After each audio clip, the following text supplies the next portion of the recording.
Laos. This ban takes place Monday at 12:01 a.m. Look, half of these countries no one's even ever heard of. Okay, I couldn't even pronounce half of them. And the ones you have heard of, let's be honest, haven't exactly contributed to modern society much recently. So I kind of see this as a win, and I got no problem with it. But Ilhan Omar, the native Somalian, sure did, responding saying, quote, "This is discriminatory policy. It's beyond shameful, just like his first Muslim ban," which it wasn't a Muslim ban. "This latest announcement flies in the face of basic morality and goes directly against our values. This racist policy will not make us safe. It separates families and endangers lives. We cannot let it stand." Look, I don't want any morality lessons from her, okay? But please explain to me how it makes America better to have people flowing in from those countries I just listed. Christina Bobb, attorney at Judicial Watch and former Trump attorney, also the author of the fantastic book Defiant. Make sure you buy that. Christina, I look at this and I'm like, okay, like, what is the benefit to America? Let's say there was no terrorism in those places whatsoever. What's the benefit of America? Well, I mean, the president is allowed to put bans in place that he sees fit to protect the country, to protect our national interests. That's exactly what he did here. His executive order was very clear. He asked the Secretary of State to take a look at the policies of the countries around the world, which ones did not meet our standards, and that's how they came up with this policy. So, as you mentioned, I don't really want to be taking morality lessons from a woman who married her brother, but yeah, I mean, that's where we're at. We got to say alleged on that, but yeah. Allegedly, I apologize. Allegedly married her brother. I get your point.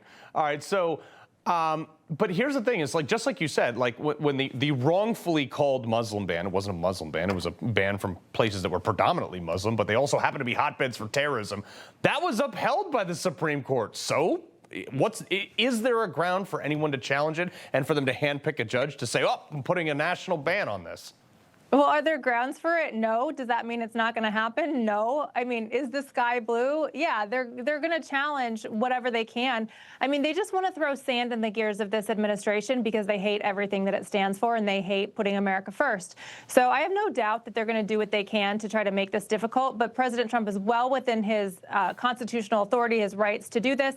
In the executive order, he listed, I want to say, at least 5 or 6 different authorities that he has in order to put this in place. So it's pretty solid, but I have no doubt they'll have to defend it anyway. I mean, it's going to be shocking to literally have a Supreme Court decision that says, yes, you can do this, and for someone to challenge it. I mean, like, that should be an impeachment of that judge if he says, if any judge ever says you can't do that. All right, real quick.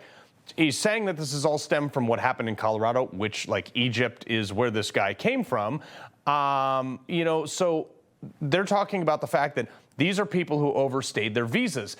Does this make it any easier to get the people that are currently here that may have come in illegally or overstayed their visas, like this guy that they called the, quote, Colorado man, okay? Does it give them any more leeway to get those people the heck out of here? Well, it certainly makes it easier, or it makes it harder for them to get here in the first place, right? I mean, that's the whole point, is to try to slow the tide of this type of thing happening. I mean, as you mentioned, the latest terrorist attack was from someone who overstayed their visa. So that's certainly a good reason to use, a rationale to use for preventing this. So yes, it is another tool that the Trump administration can use. They are using it. And thankfully, they're kind of shoving it in the face of the court, saying we're allowed to use this. You know, how are you going to challenge it?